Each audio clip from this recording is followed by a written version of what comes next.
Olá, sejam bem-vindos à nossa série Falando aos Corações.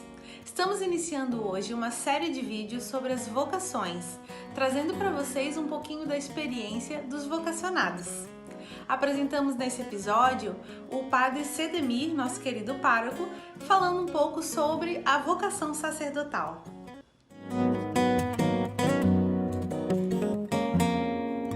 Bem, para ser padre, primeiro é preciso ter vocação, né? É uma vida que tem muitas alegrias, mas é uma vida realmente que tem um ritmo, tem umas peculiaridades que são próprias de quem tem vocação.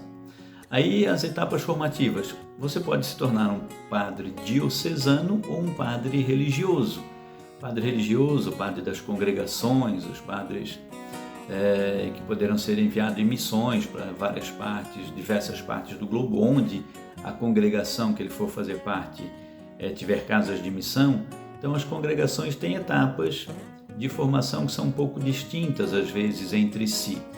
Normalmente tem uma etapa de aspirantado, de vocacional, de noviciado, uma etapa onde vai se fazendo os votos até depois ser ordenado. Então pode ser que varie aí de 12 a 16 anos a preparação de um padre para ser padre em uma congregação. Um padre diocesano, que é o meu caso, um padre que está numa diocese, que é uma região geográfica, normalmente ele precisa, no mínimo, o que ele precisa? Ter uma faculdade de filosofia e uma de teologia. Então, no mínimo, são aí 8 anos.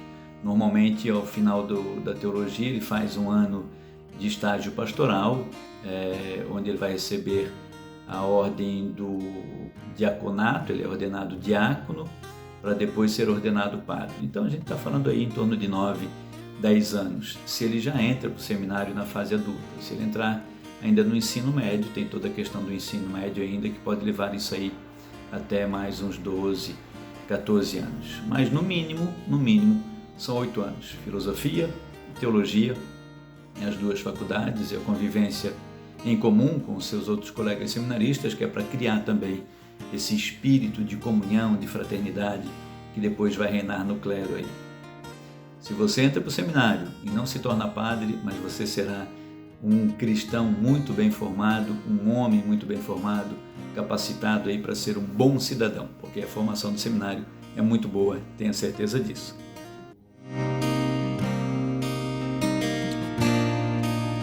Como que é a rotina do padre além das missas, né? É interessante essa pergunta, porque às vezes as pessoas pensam que o padre apenas reza a missa, não é só isso, né? O padre tem várias outras atividades. Numa paróquia, normalmente uma paróquia tem mais de uma comunidade. A nossa, por exemplo, a Paróquia dos Sagrados Corações, tem 7 comunidades. Então o padre deve organizar a vida espiritual, motivar a vida religiosa nessas 7 comunidades.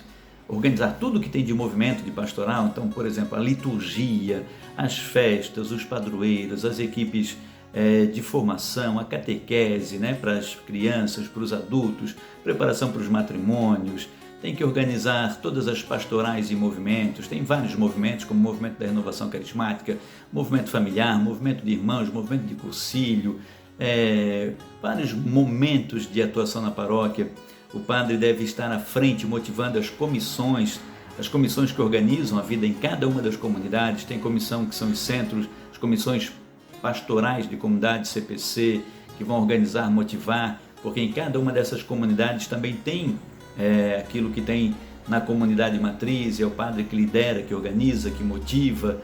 Muitas vezes os padres, além de ser o pároco, eles têm outras funções. Eu, por exemplo, além de ser pároco da paróquia, sou vigário forâneo da Forania de Barreiros, eu tenho que organizar também um pouco a vida nas 6 paróquias que formam a nossa forania. Sou também presidente da ação social aqui da Paróquia de Barreiros, nós temos uma ação social muito ativa, com 2 creches, atendemos quase 250 crianças, pastoral do morador de rua, toda uma obra de ação social na paróquia, sou eu que presido. Também sou financeiro de uma fundação, que é a Fundação Angelino Rosa, que organiza e mantém várias obras de evangelização na nossa diocese.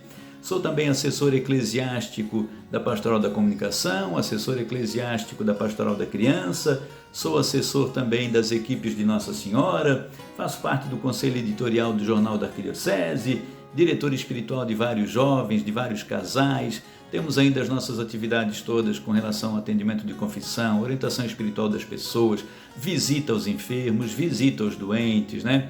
Essas pastorais que exigem tanto, nós somos sempre também chamados a darmos formação, pregarmos retiro, organizarmos a formação para catequistas, para ministros da Sagrada Comunhão, estarmos participando, colaborando com outros padres em outros momentos.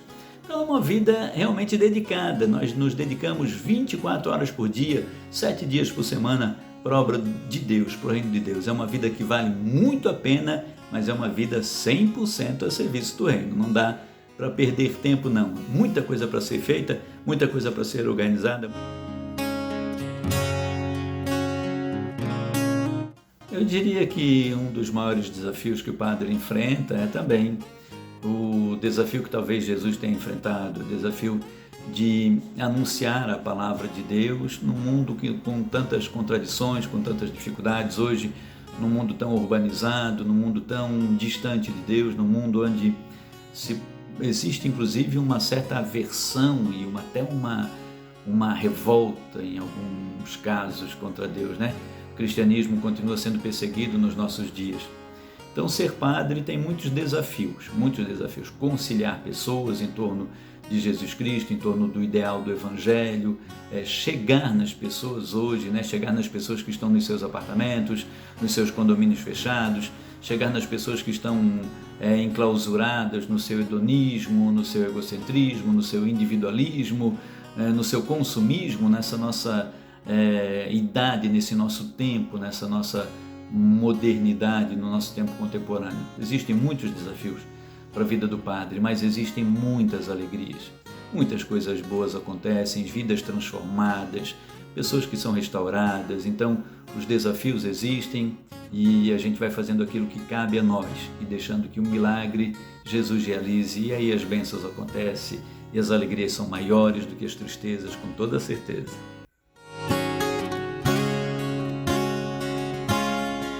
Meu chamado é uma história, né? Eu desde jovenzinho já tinha uma vontade no coração, mas nunca trabalhei essa vontade, né?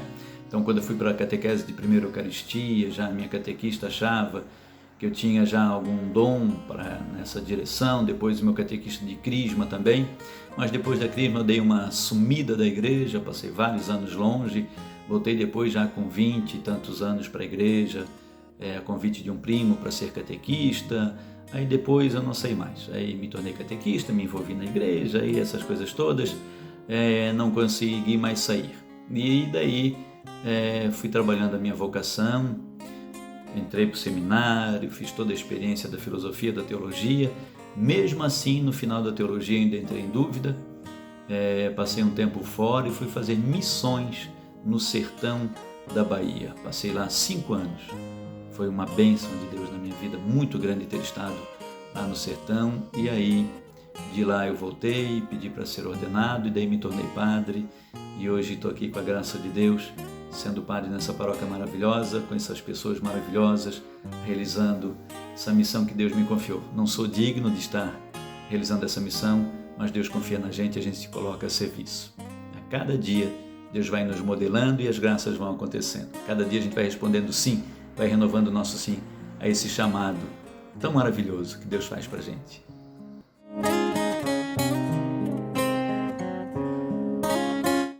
Eu diria para aquelas pessoas que têm alguma espécie de dúvida ou que se sentem chamados, vá fazer a experiência, comunique-se com o seu pároco na sua paróquia, ou procure mesmo os padres do seminário. O seu pároco vai encaminhá-lo para o seminário, né? Mas vá fazer a experiência. Eu tinha dúvidas, mas eu disse, não, se eu tenho dúvidas eu vou experimentar, eu vou no seminário, eu vou ver o que está acontecendo.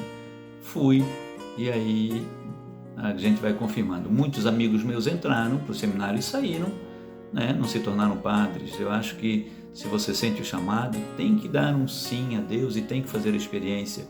Você vai confirmar que tem vocação ou confirmar que não tem vocação. O que não pode é ficar na dúvida. Então, tente, vá em frente, diga seu sim, faça a experiência. Deus vai te dar a resposta.